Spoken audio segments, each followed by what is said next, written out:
Selamat pagi semuanya, salam sehat. Semoga kalian selalu dalam keadaan sehat-sehat bersama keluarga dan dilindungi oleh Tuhan Yang Maha Esa. Pada hari ini kita bertemu lagi dalam pembelajaran bahasa Indonesia. Materi yang akan kita bahas pada pertemuan hari ini adalah tentang teks anekdot.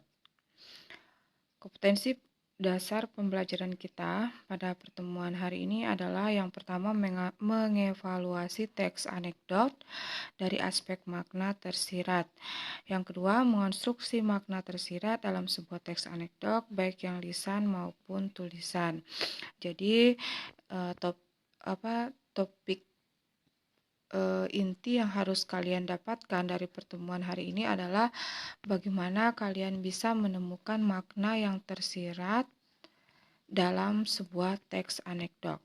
Kemudian bisa mengonstruksi makna tersirat tersebut sehingga bisa menjadi teks anekdot yang baik secara lisan maupun tulisan. Tujuan pembelajarannya: 1. Mengidentifikasikan tentang isi teks anekdot yang berupa peristiwa atau tokoh yang perlu dikritisi, sindiran, humor, dan penyebab kelucuannya. Kemudian kedua, menyusun teks anekdot berdasarkan unsur-unsurnya, mempresentasikan, mengomentari, dan merevisi teks anekdot yang telah disusun. Jadi singkatnya atau kesimpulan dari tujuan pembelajarannya adalah siswa dapat menyusun teks anekdot berdasarkan unsur-unsurnya. Yang paling utama adalah siswa dapat mengidentifikasi unsur atau struktur teks anekdot. Kemudian baru bisa menyusun teks anekdot dan mempresentasikan hasil teks anekdot yang kalian buat. Nah, sebelum masuk pada apa pengertian dari teks anekdot, boleh kalian cermati satu contoh teks anekdot yang memberikan di sini. Judulnya damai itu 200.000. Ya. Di suatu perempatan jalan, Jono yang mengendarai motornya dengan kecepatan dahsyat menerobos lampu merah begitu saja. Tiba-tiba terdengar suara sirene dan Jono dikagetkan dengan berhentinya motor polisi di depannya. "Turun-turun," kata polisi dengan garangnya. "Ada apa ini, Pak?" balas Jono. "Kamu telah melanggar undang-undang lalu lintas." "Apa aja, Pak?" "Menerobos lampu merah, mengendarai motor dengan kecepatan tinggi, tidak pakai helm. Bawa STNK enggak kamu?" "Wah, ketinggalan tuh, Pak. Hehehe. Ini harus diurus." Wah, damailah ya, Pak. Kebetulan saya punya uang 50.000. Buat Bapak aja beli nasi Padang." "Apa-apaan nih? Enggak. 100.000 deh, Pak." Enggak. "Ya udah 200.000 deh, Pak." Boleh. Jono pun dipersilahkan untuk meneruskan perjalanannya. Nah, ada tidak sesuatu yang lucu dari cerita ini? Ya, betul sekali bahwa di sini ada satu statement yang sangat menggelitik, yaitu ketika kalimat, "Ya udah 200.000 deh, Pak." Boleh. Nah, itu ya. Itu maksud lucunya di sana. Maksudnya apa? Tadi polisi ini diajak berdamai dengan memberikan uang. Tapi ini tidak boleh dicontoh ya. Ini hanya salah satu oknum polisi saja yang melakukan seperti ini. Tidak semua polisi seperti itu. Jangan sampai kalian nanti membenci polisi, padahal polisi itu sangat-sangat berjasa untuk kehidupan kita. Nah, ini hanya satu cuplikan cerita, bisa benar bisa tidak. Tetapi kalaupun benar, hanya oknum yang berbuat seperti itu, tidak semuanya polisi seperti itu. Jadi kita kembali ke teks bahwa inilah yang dimaksud dengan teks anekdot.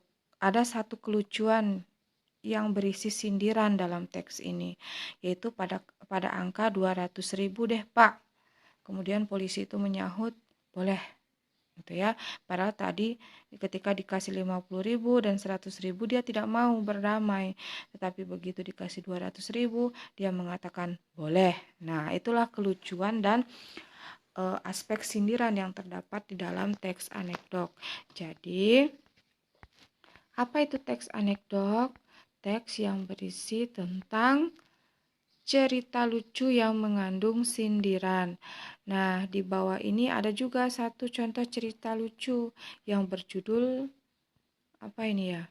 Nakal. Nah, boleh dibaca saja sendiri nanti ya, karena kalau Mem jelaskan lagi takutnya durasinya terlalu panjang dan susah diupload. Satu cerita tadi sudah Mem jelaskan di mana aspek humornya, di mana aspek menyindirnya. Kalau untuk yang berjudul teks anekdot nakal, silakan Anda baca dan cermati serta pahami sendiri di mana unsur sindiran dan kelucuannya.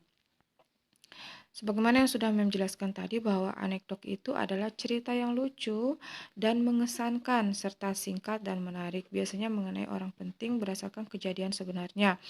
Jadi anekdot itu adalah cerita lucu yang mengandung sindiran. Ingat, mengandung sindiran. Artinya ada sesuatu pembelajaran yang kita dapatkan dari hasil membaca teks anekdot. Jadi teks anekdot bukan hanya sekedar teks yang bersifat lucu, ya.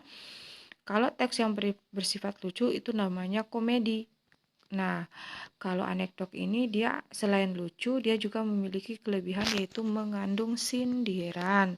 Tujuannya agar kita bisa mendapatkan informasi dari kejadian nyata yang terjadi di masyarakat. Kemudian selain itu, teks anekdot juga memiliki tujuan setelah membaca, sang pembaca itu bisa memetik atau mengambil nilai positif yang ada di dalam sebuah teks anekdot. Contoh yang tadi itu damai itu 200.000. Jadi kalau ada pembaca membaca teks itu paling tidak dia mengatakan dalam dirinya sendiri bahwa kita tidak boleh menerima sogokan. Karena kalau nantinya ketahuan itu sangat malu dan mencoreng instansi yang kita miliki, mencoreng pekerjaan yang kita miliki. Itu ya.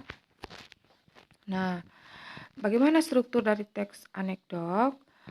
Struktur teks cerita anekdot ini yang pertama ada abstraksi, orientasi, krisis, reaksi, dan koda. Itu ya.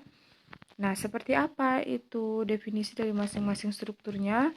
Nah, yang pertama adalah abstraksi. Abstraksi bagian di awal paragraf yang berfungsi memberi gambaran tentang isi teks. Itu.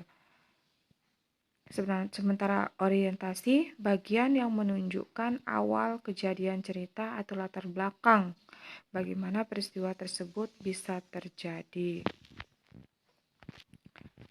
Nah, krisis bagian di mana terjadi hal atau masalah yang unik atau tidak biasa yang terjadi pada si penulis atau orang yang diceritakan.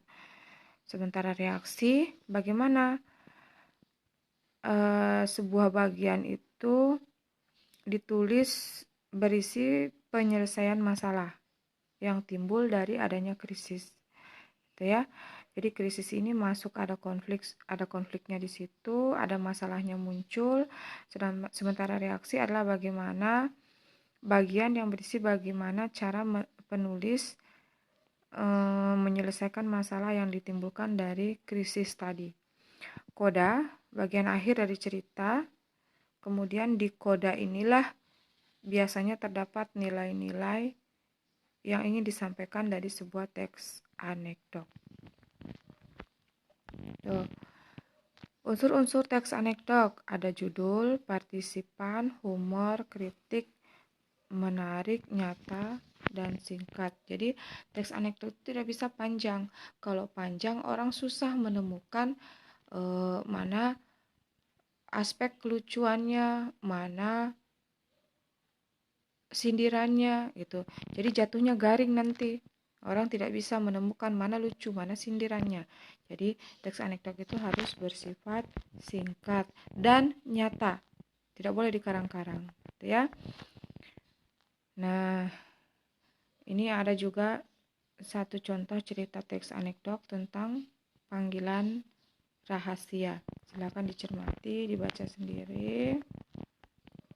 Mem Ayu contohkan di sini dari teks anekdot yang berjudul panggilan rahasia ini, yang bagian mananya abstraksi, bagian mana orientasi. Nah, silakan dicek bagian-bagian yang Mem Ayu merahkan. Itulah letak dari abstraksinya, orientasi, kemudian krisisnya, reaksinya, bagian-bagian yang dimerahkan ya. Nah, kodanya adalah Rudi hanya Ria mendengarnya gitu. Jadi dicek yang bagaimana yang dimaksud dengan kode. Ingat, kode itu dia menyampaikan nilai-nilai atau aspek sindiran serta kelucuan yang disampaikan dalam sebuah teks anekdot. Oke, terima kasih.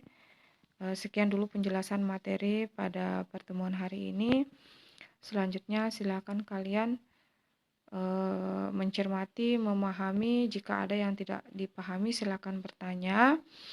Kalau kalian merasa kurang puas dengan materi pada tayangan YouTube ini, boleh dilengkapi dengan mencari referensi-referensi lain pada sumber-sumber lain. Jadi siswa yang cerdas, siswa yang kreatif, siswa yang milenial adalah siswa yang gemar mencari tahu sendiri, gemar melengkapi materi yang didapatkan dalam pembelajaran di sekolah dengan melengkapinya melalui sumber-sumber lain yang terdapat di media cetak maupun elektronik, buku maupun penelusuran Google. Jadi sekian yang bisa Mem sampaikan. Sehat selalu untuk kalian bersama keluarga.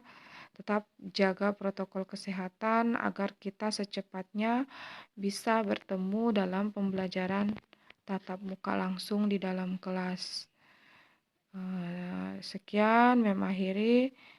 Selamat pagi. Assalamualaikum warahmatullahi